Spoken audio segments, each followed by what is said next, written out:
Pause for a moment and think about your last emotional reaction. Was it really about what just happened, or was it tied to something older? Most of our reactions aren't responses to the present moment. They're replays of patterns we've practiced for years. Cognitive behavioral therapy shows us exactly how this works. Your thoughts create emotions, which drive actions, which then reinforce the original thoughts. It's a loop, and unless you intervene, it keeps running automatically. Take a common scenario. Your friend doesn't reply to your text. One person thinks, "They're ignoring me." That creates hurt. Another thinks, "They must be busy," and moves on. Same event, different emotions, all based on interpretation. The problem is most of us don't realize we are making these interpretations.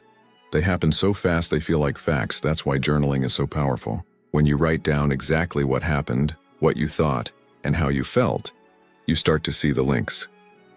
One client noticed that every time her partner came home late, she assumed he didn't care about her. Writing it out showed her the pattern, and that there were other explanations. There are 5 common distortions that twist our thinking. The first is catastrophizing, assuming the worst possible outcome. My boss didn't reply to my email, she must hate my work. The second is overgeneralization, taking one event and applying it to everything. I failed at this presentation, so I'm bad at my job. Third is personalization, assuming everything is about you. The meeting got canceled because they don't value my time. Fourth is black and white thinking, seeing only extremes. If I'm not perfect, I'm a failure. Fifth is emotional reasoning, believing feelings equal facts. I feel stupid, so I must be stupid. The key isn't to eliminate these thoughts, but to spot them. When you notice, "They're ignoring me," ask, "Is there evidence? Could there be other explanations?" One executive reframed, "My team didn't speak up. They don't respect me," to "They might need more time to think." A student shifted from, "I failed this test. I'm terrible at school," to "I need to adjust how I study for this subject."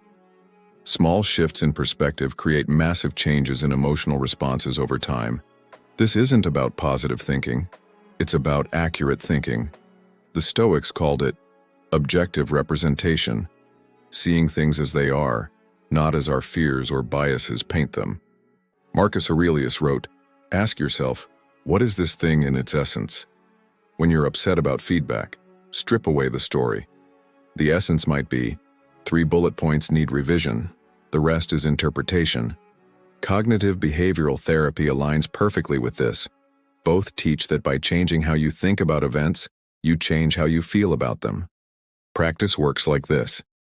Each evening, review your emotional reactions.